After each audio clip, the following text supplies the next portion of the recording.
Whew. Okay, we did it. But now, am I still on? Tell me if I'm clear back there. Bring it up. Well, I did not know how this whole morning was going to hit me. It's good? Come? Yeah. Come? Come here. What else do I need? Okay. I have other instructions. See? I'm trainable even at my age. So there are places where you can take notes. We have sheets at your table to take notes so you can follow along. And if I said something and you can yell at me and say, repeat that was good, or forget that wasn't. But it is so great to be here. I see so many friends and people that I have known for so many years. So thank you for coming. Thank you for the new people who are coming. And thank you that you're here to hear this story. I'm going to turn on the light. Is there light here? No? I think we're doing it without light. That's okay. I'm going to put this on so I can see it. So on December 9th of 2024, I got an email from Tanya, who's been running around, and she's one of the co-leaders of Day Away. And she invited me to speak today, which is part of this 35th anniversary celebration of Day Away. And Jan so graciously talked about my biography. And so I was honored to be asked to speak. Really, I was honored, but I was also mortified, horrified. Let me explain. In 2023 and 2024, I suffered a series of losses, one after the other. One of my dearest friends, Kelly, I watched her die of ALS. And that was in July of 2023. In August, I found out that my sister had lied to me for 50 years, and that she had told me that she had petit mal epilepsy while she actually had schizophrenia. And the way that she covered this up was that she was on what they call a second generation medication that kept both tapped down, and so she could say, I'm taking this medication for petit mal epilepsy. She hid the fact she had schizophrenia. But in the summer of 2023, everything went, and she was in a mania that was uncontrolled. And so I spent the summer getting calls from treatment centers, from observation units, from emergency rooms, from hotel managers, from policemen, and she was just running around Phoenix out of control. And it was hard for me to even know where she was going to be. And so I finally talked to her and begged her to just stay put. She had lost all her credit cards. She even lost her pair of shoes. She was really, our phone conversation, she was telling me she was the Dalai Lama, so she was on this mania rage. And one of the treatment centers in Phoenix finally told me, no, she doesn't have petit mal epilepsy. There's nothing wrong with her brain scans. She has what's called schizoid affective mania. And I don't know if you're familiar with mental illness, but people that have mania like their mania because it makes them feel great. But for everybody else, it's out of control, and she loved the feeling of being on mania and not take her medication. And so I finally, with a friend, it took two of us the entire day to get her from the hotel in Phoenix to Albuquerque, which is just an hour flight, and it was a 15-minute drive, but she was so scattered that it was a whole day's effort. I walked into her apartment in Albuquerque, New Mexico, and I was horrified because she was a messie. She was a hoarder. And there was stuff all over the apartment. 2 of her showers were dirty and filthy and unusable. I was heartbroken that she was living in these conditions. And so I had to get back to St. Louis, but part of her arrangement for her own care was that she would have a medical team come in and assess whether she was okay to live or not. And the team came in, looked at her house, and said that she was absolutely unsafe. And I went around with her trying to get her into some assisted living facilities, but no one would take her because she refused medication. So there's a medication called Zyprexa, which would have worked and would have kept her sane and okay, but she chose not to take it. So I did not know what to do, and it was funny because I was having a discussion on the train with Isabel on the way over about the issue of if you have mental illness in your family and what you can do, and it's you go against their will and keep them safe, but then they're going to hate you for it. And so that was the decision I was in the middle of, and I didn't know what else to do because she was clearly not safe. And so I was going to get a court order from Phoenix, and I was in the process of filing with an attorney to have her put into a secured facility. It broke my heart because I knew that she would hate me for taking away her freedom, but then I knew she was going to be safe and maybe she would be willing to take medication. And I was in the process of doing that when October 21st, 2023, I received a phone call from a neighbor that there had been a fire at her house. And I was at 6 a.m. in the morning, so in the middle of the night in Phoenix time, which was like 3, at that time it was at 3 a.m. in the morning. We were able to track down, I was still in St. Louis, but this neighbor helped me track down the woman named Christy, who was the do you say firewoman? I guess firewoman, who actually crawled on her belly in this smoke-filled house to rescue my sister and resuscitate her on the driveway and took her to the hospital. But because fires are always considered crime scenes, she went into the hospital as Jane Doe. And I spent the weekend calling every hospital in Phoenix and Albuquerque, and nobody would tell me where she was. And so finally on Monday morning, the social worker came in, they had my phone numbers and next of kin, and I had a great contact with the doctors in the ICU, but they said, we just run an MRI and your sister has what's called anoxic brain injury, pervasive, total. And so the only thing that was functioning was her brain stem.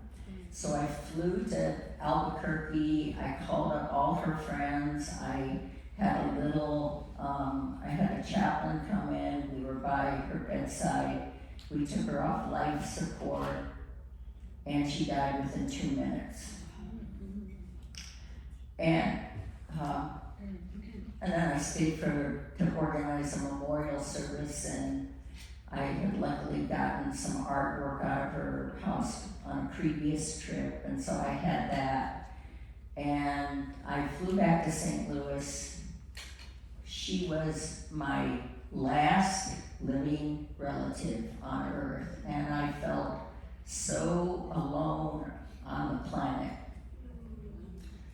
So 3 weeks later, on November 20th, 2023, I went to the hospital with Guillain-Barré syndrome.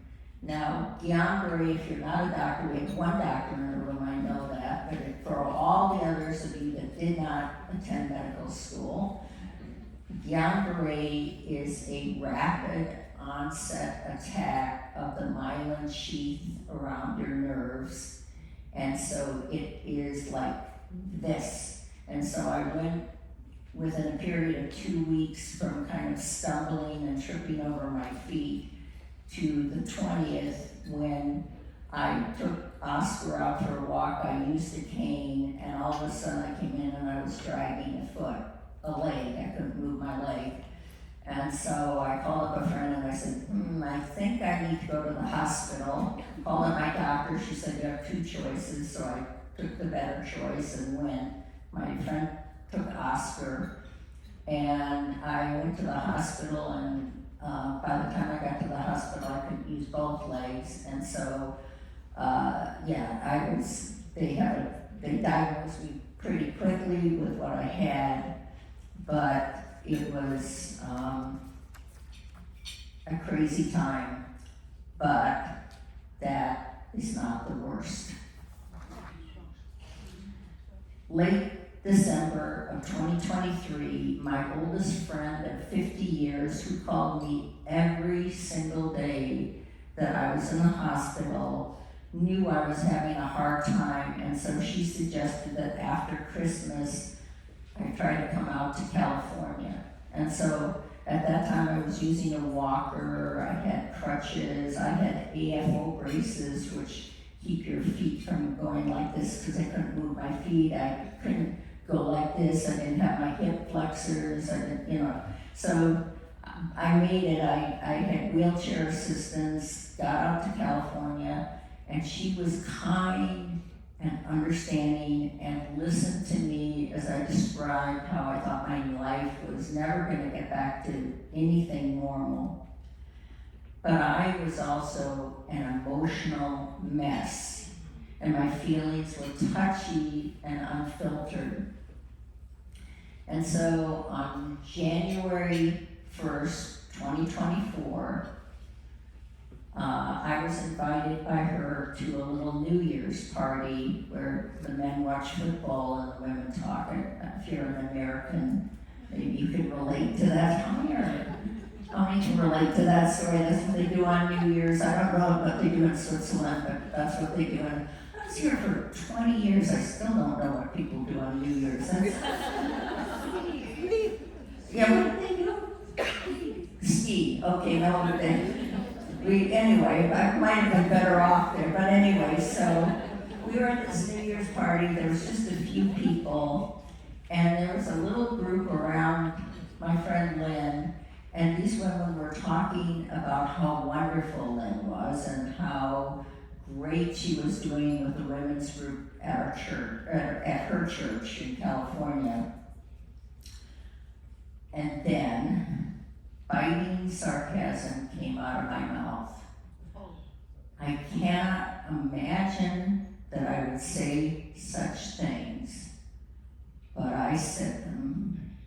I was nasty, unkind, and spiteful to her, not once, not twice, but 3 times. As I think back on why, I can only say that I was jealous for that which I did not have.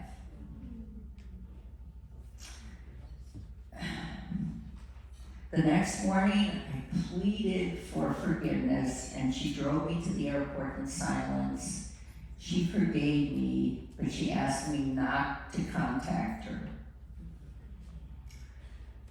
So the first half of 2024 was not that great. I was really lonely in my apartment because I couldn't drive a car. I couldn't really get out. I used a lot of Uber, but it was really expensive. And my weeks were spent taking Uber to go to physical therapy or swim therapy and trying to heal my myelin sheath and reconnect with my leg muscles. But the worst pain was emotional.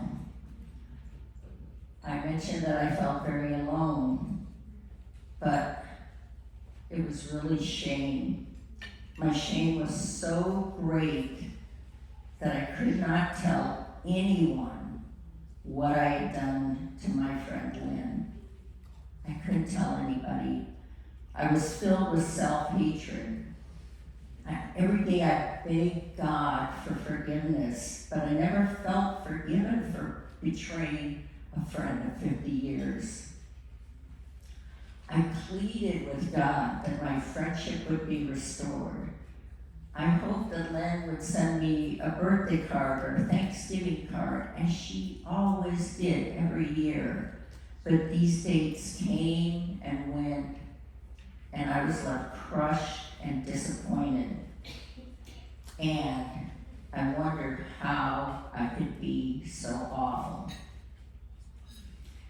And my journals were filled with prayers that were not answered and shame which would not go away. And my thoughts were filled with self-hatred mixed with rage and wondering how I could have done this. And then I started to hate Lynn because she rejected me and would not restore our friendship, and I felt so abandoned. And then anger poured out on others, from help desk employees on the phone to store clerks. I was short and unkind. I was frustrated with the physical therapists who were trying to help me. I fired 3 of them, and I was even angry at the paintings I was working on. And I was astonished at the venom of my thoughts. I felt so alone. I did, to clarify, I did have good periods during this time. A friend visited me from Switzerland for 2 weeks. I traveled to Zurich. I painted and visited friends, but at the same time, I was carrying with me this cloud, this overarching guilt. And as soon as the good things passed, I went back into the slump. And it's not that I felt like I didn't have friends, but I was so consumed with guilt and shame that I could not talk about this one very important story, this one very important thing. I held it as a secret. The only person that I thought who could have possibly understood this was Kelly, and she had died of ALS. So that was the state of mind when I was invited to speak today. A lovely and wonderful thing, but I could not imagine doing it.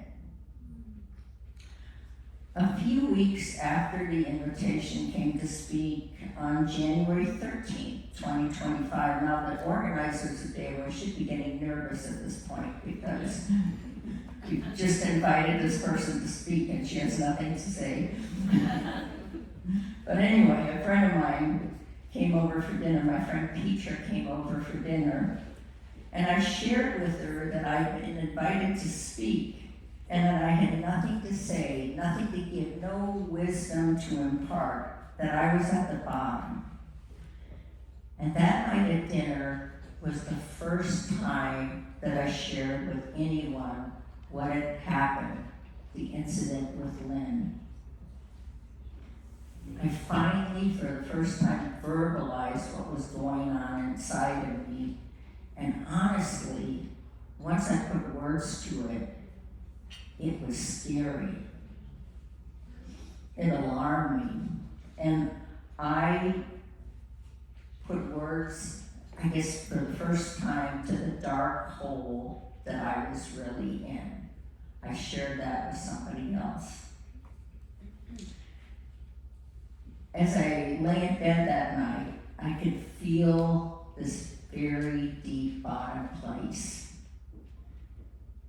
It was really excruciating. It was painful. I could feel it in my chest. The pain, the emptiness, the darkness, the loneliness, really the bottom. And at the same time, I could not see any way out of it. I was in such a cloud. I felt so hopeless.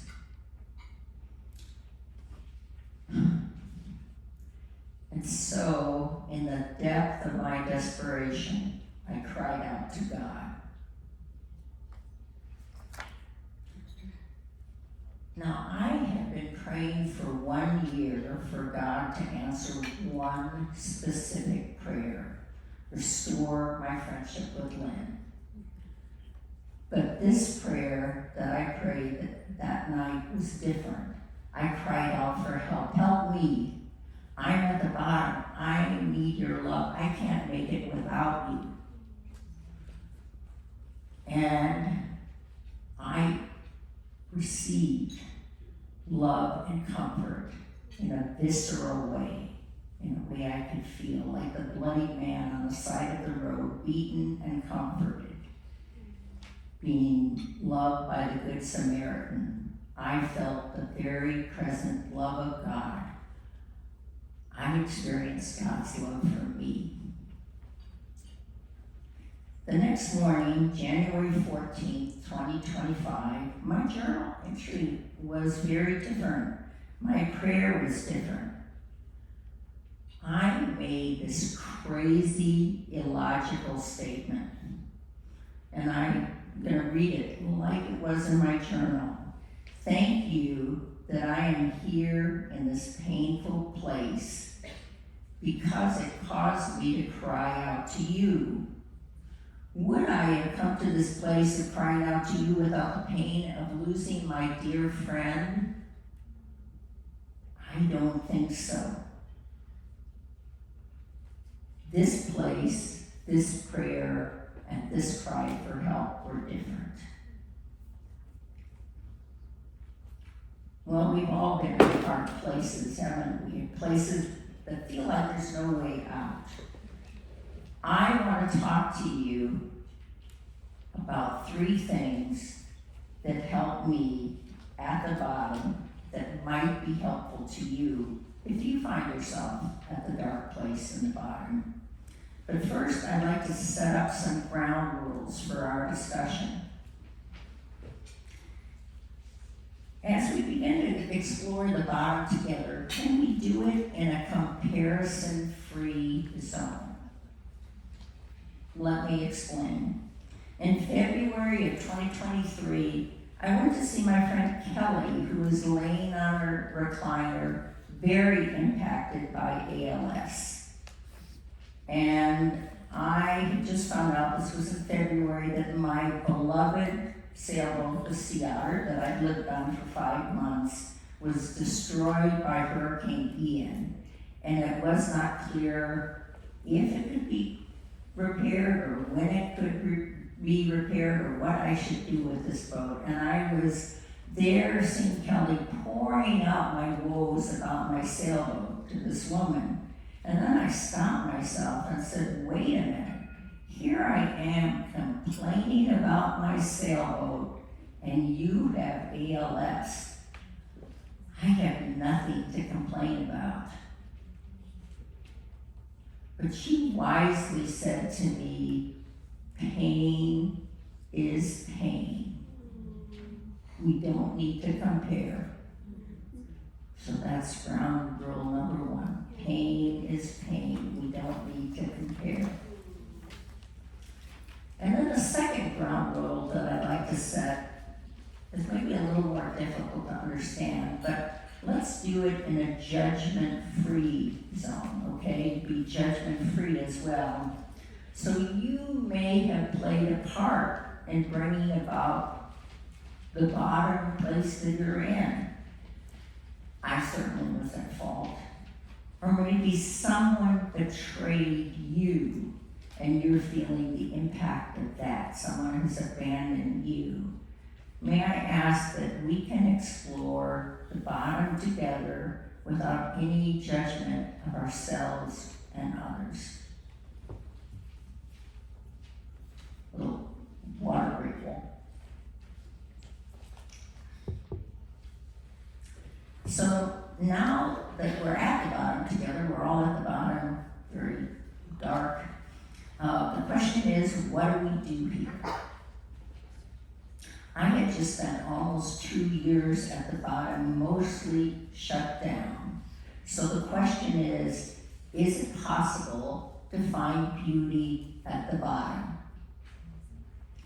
Well, the first thing that we need to do is to adjust our eyes to the bottom because it's a really dark place. So I often go to the art museum in Zurich. I haven't gone this time, been busy, but hope to get over there. And I love to visit my favorite artist. He's a Swiss artist, Ferdinand Hodler. I love Hodler. I'm going to Solothurn to see some Hodlers next week. I just love him. And I love Free Mondays, but it always amazes me when people go to the art museum, and it's usually couples, young couples, not just slight young couples, but they do tend to come in and they go up to a great work of art, and they kind of go like this, and they take a selfie, and then they post it on social media, and then they walk away from the painting. They never look at it. They never admire the mastery of the artist or the beauty of the painting or the brush strokes. The focus is on me. It's selfie time.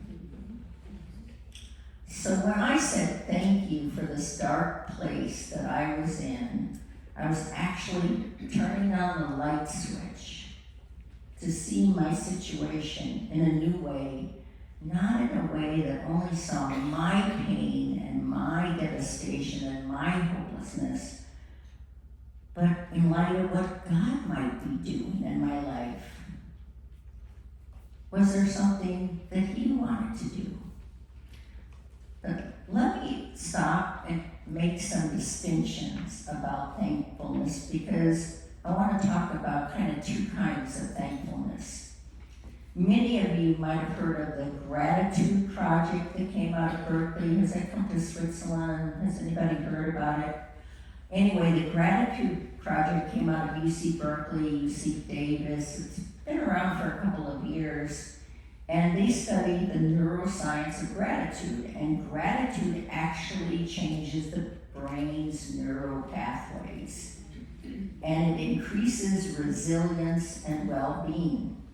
And so the Gratitude Project, it has a 90-day focus that focuses on journaling, which I'm a journaler. So you reflect on the things that others have done to you. So I've got a journal thank you. I guess Isabel, thank you note. She's put up with me for a couple weeks here. But it emphasizes good things that people have done for you, the kind acts of others, savoring a taste like a delicious piece of cheese with truffle in it, the beauty around us, which is not hard in Switzerland. So these practices are good and healthy. We should do that. I agree 100%.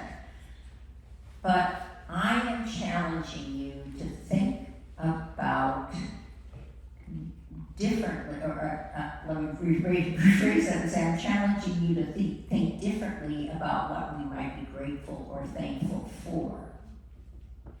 So I'm going to challenge you to think differently about what we may think we are or be grateful for.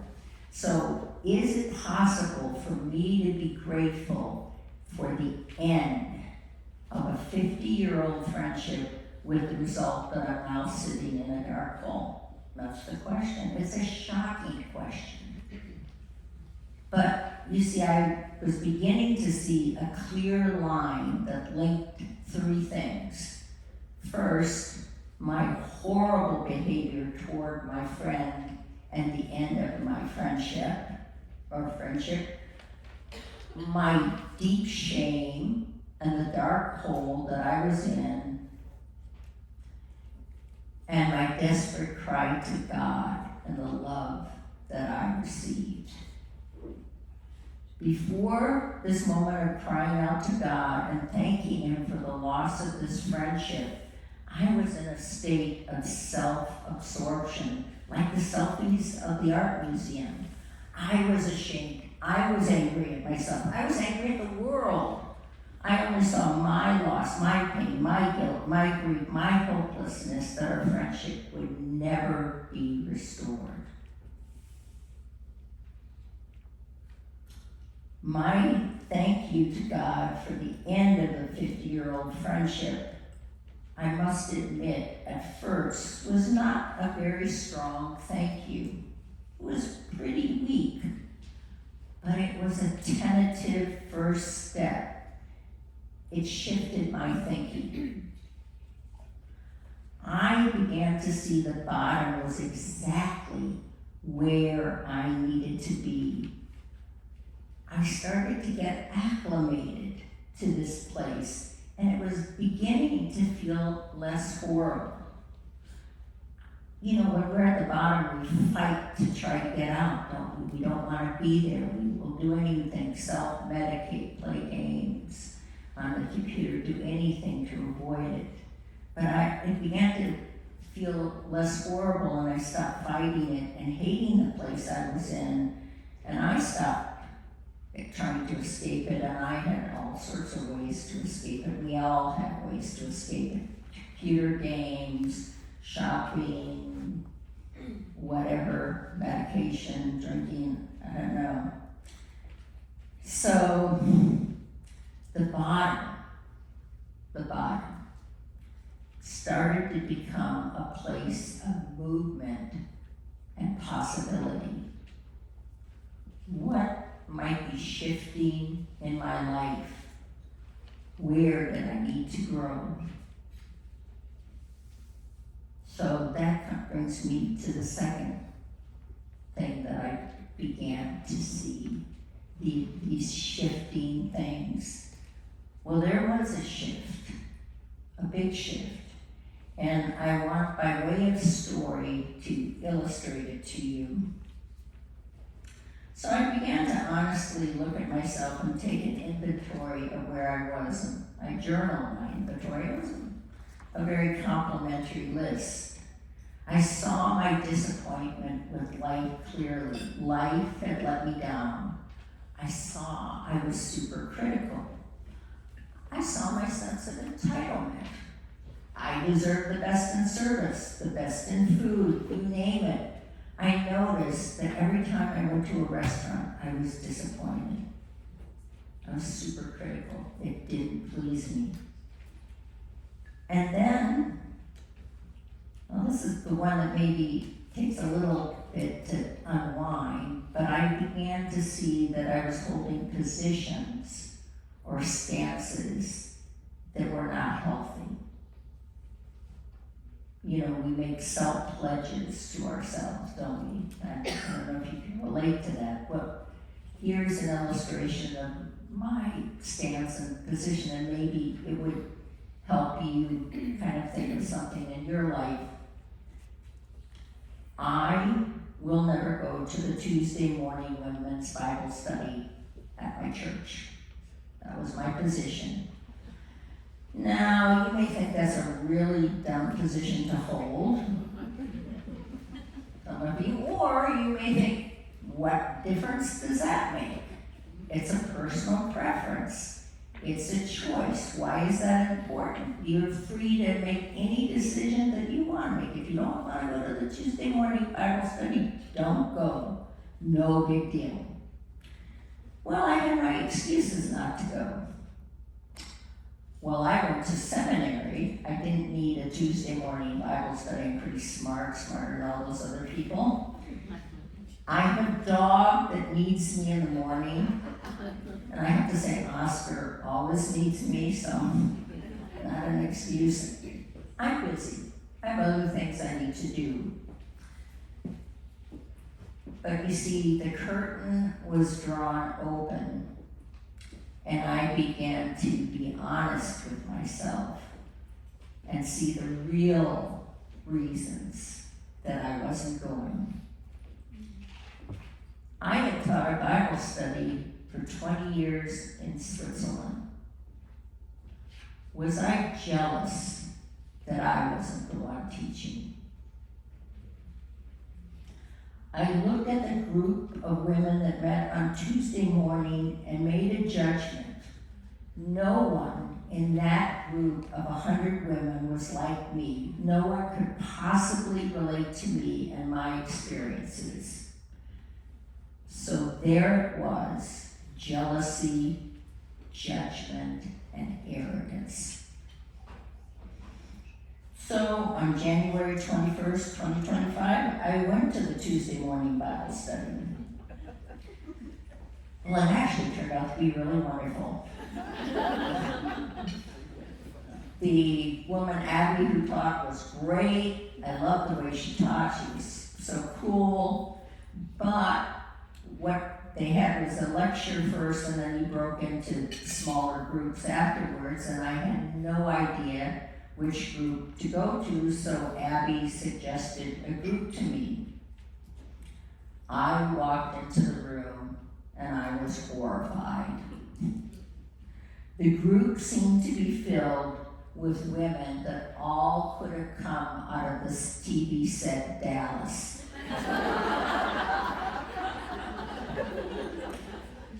So for you Americans, I had it at first as a sorority house. How many women know what that is? A few of you might, yeah. So my American version says sorority house. A friend of mine said, no one in Switzerland is going to understand sorority house. You've got to change it to the Z. Well, you did, okay.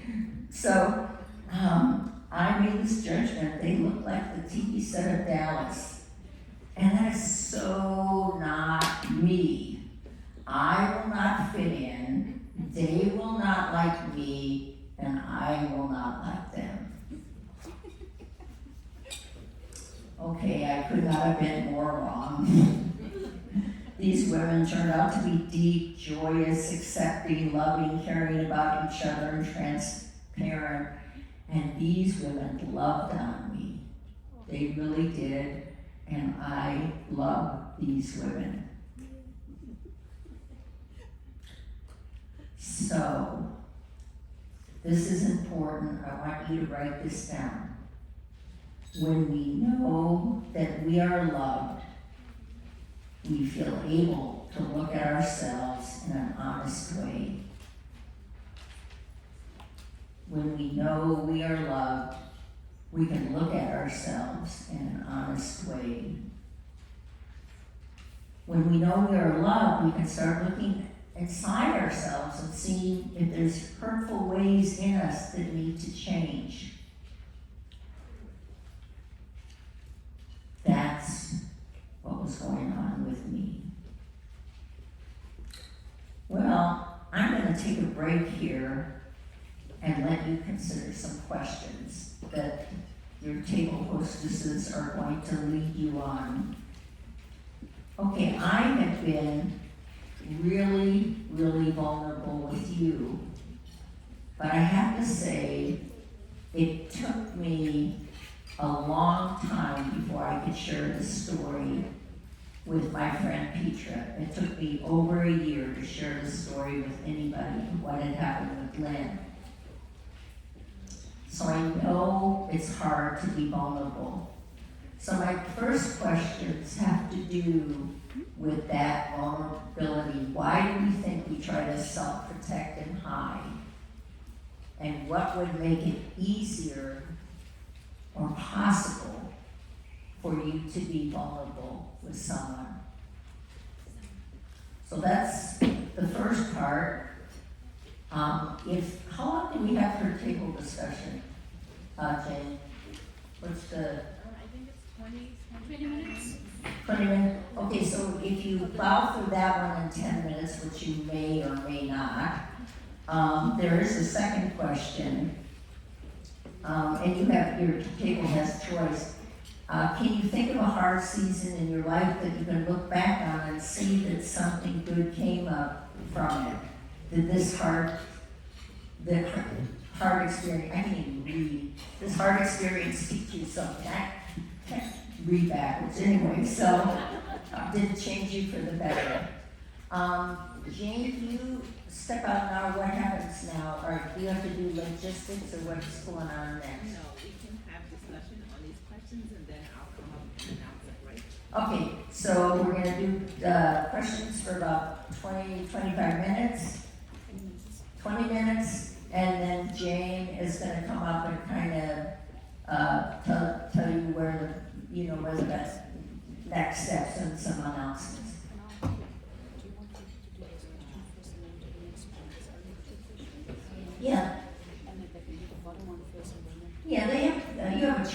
choice which questions you like first. So if you'd like to talk about the vulnerability issue and why we try to hide things, if that appeals to you, or if the second one fits you better, you can do that. So it's just meant to get the table discussing around the topic. So, Yeah, that's right. okay. So every table hostess has in their envelope the list of questions that you can pass out to each one at your table. And the table hostess can start the discussion.